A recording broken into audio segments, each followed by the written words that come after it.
If I ask you to imagine a regulator, you probably picture something like this: a shark with teeth.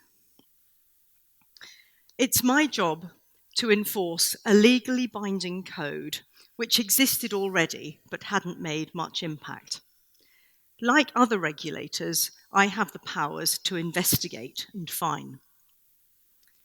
In 2015, I investigated Tesco. I have to say, these are genuine cartoons from The Grocer, which is our trade magazine. I investigated Tesco and found that they had not been paying their suppliers in full and on time. I found instances of where they had not paid less than the agreed price for over a year, and then once they acknowledged the mistake, took over a year to pay the difference. I found instances where they had charged suppliers twice for the same promotion. But mostly it was about whenever there was a mistake that was in Tesco's favour, it took a long while for them to acknowledge it and then put it right. You can imagine this was extremely stressful for suppliers, and chasing money politely was taking a lot of time and energy. Some of them were having to borrow cash to keep the business going. Others were threatened by Tesco that if they kept pursuing money that was owed, it would impact their business. Tesco were intentionally holding on to millions of pounds that wasn't theirs. The investigation took me and my small team over a year. It was damaging for Tesco's reputation, and it cost them millions. I gave Tesco a list of changes that they needed to do and 6 months to put things right, and prove to me that they were now paying people on time and in full. But punishment and investigation is not my preferred approach. The retailers I regulate have a turnover of over £100 billion. They have literally thousands of suppliers, from large global multinationals to small local businesses. Now, I know you'll tell me that some of them can look after themselves. But for small suppliers, who very often have a huge percentage of their business with just one retailer, they're in a much weaker position. And the supermarkets take advantage of that power. They make it the supplier's problem if the weather changes, if a customer complains, or if Tesco itself has made a mistake with their order. So a strawberry farmer that has grown strawberries to a forecast will have their order cut if the weather gets cold, because you're all going to buy less strawberries. But what are they supposed to do with a product with just a few days shelf life that suddenly isn't wanted? You may not know that if you take a product back to a retailer and complain about it, that they will find who the supplier was and charge them anything up to £55 for the fact that the consumer has complained. A farmer told me that he had been charged because a customer had found something inside their egg. A tea bag. Yes, a tea bag inside the egg. In this case, the farmer didn't complain, didn't challenge it with the retailer, because he said it was a small amount of money and he didn't want to upset the relationship. And that is very common. Suppliers don't challenge the retailers because they're worried about losing business, and many of them are reluctant even to talk to me as well. But this type of bullying behaviour is what builds up and ends up in a situation like I had with Tesco. My investigation into Tesco was a success. Success for me, suppliers, and even Tesco have admitted it helped them. But punishment, investigation, is not my chosen way of working. I don't want to be measured by how many investigations I have done, or the amount of fines that I have raised for the UK Treasury. I have the power to fine up to 1% of UK turnover, which for Tesco is £500 million. In my time in office, I have only launched 2 investigations, because I want to be measured by how things have improved for suppliers. And I think that the answer to that is in collaboration. Focusing on encouragement and reward and what's in it for everybody by getting things done correctly. I'm a production engineer. I love efficiency and I love making systems work. I also ran the UK's largest farming business for many years and could see all the efficiencies in the supply chain from the farm gate through to the customer. Bad practice is inefficient and costs everyone time and money. I knew that what I needed was a culture change. I needed the retailers to focus on working in the spirit of the code, not trying to find ways round it or not getting caught. I wanted them to regulate themselves rather than to be regulated. And I must admit, I was worried. Would suppliers think I'd gone soft? Would the retailers take me seriously? But I decided it was worth a try. Because suppliers weren't good at telling me what was going on, I decided rather than wait for them to come to me, I would go to them.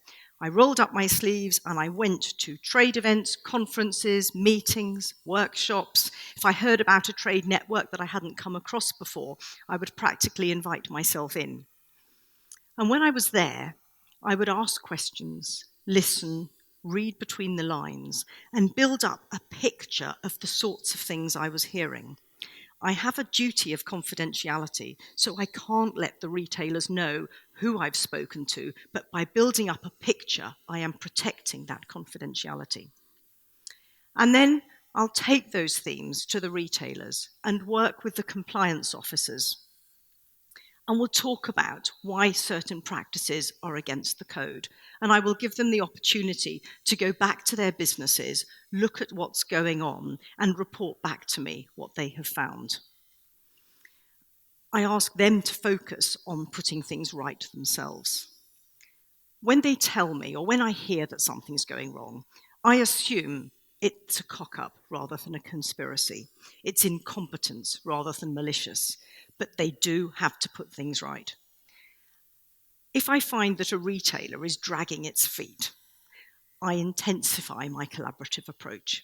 I demand more meetings, I ask for more reports, I summons the chief executive to come and see me, I ask to speak to all of their buyers until they are working with me.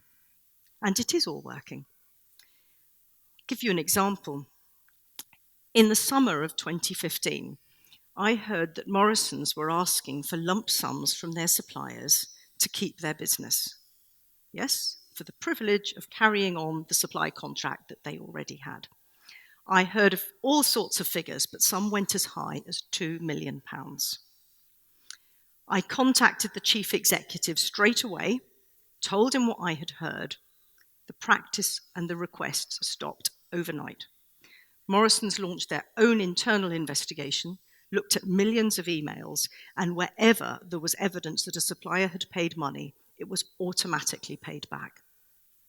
And I then wrote this up as a case study, highlighting the retailer involved, but explaining what had happened so that everybody else could learn from it.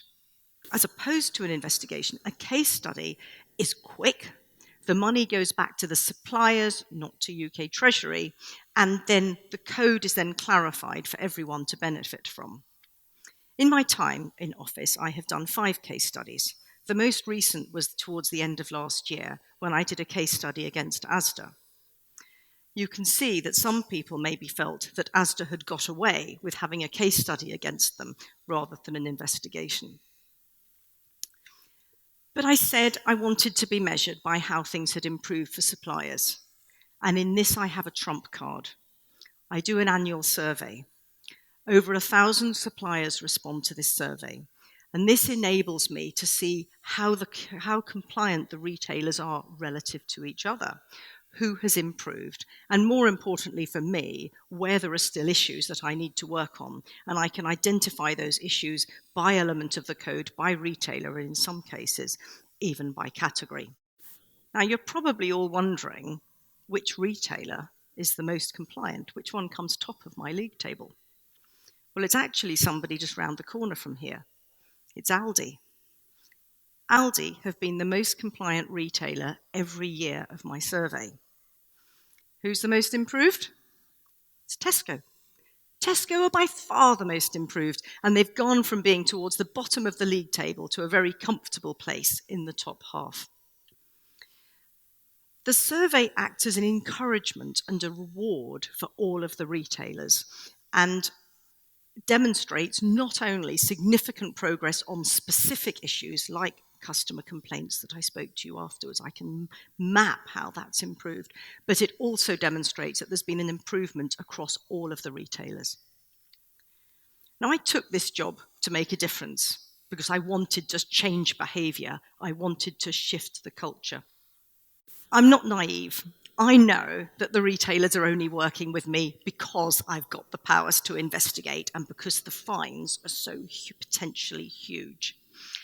But I also, being an industry insider, I could understand the problems easily, and I can see potential solutions.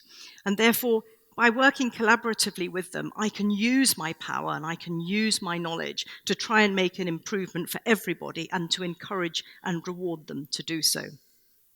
Many retailers now see working within the spirit of the code as not only right for their suppliers, but more efficient for themselves. They've gone from campaigning, which they all did, against the need for a regulator, to now asking me for advice. Many suppliers who thought that there was no way that regulation was going to have an impact on such entrenched behaviour now thank me for the huge change that has happened. One of them wrote to me recently and thanked me for making it a less unfair playing field.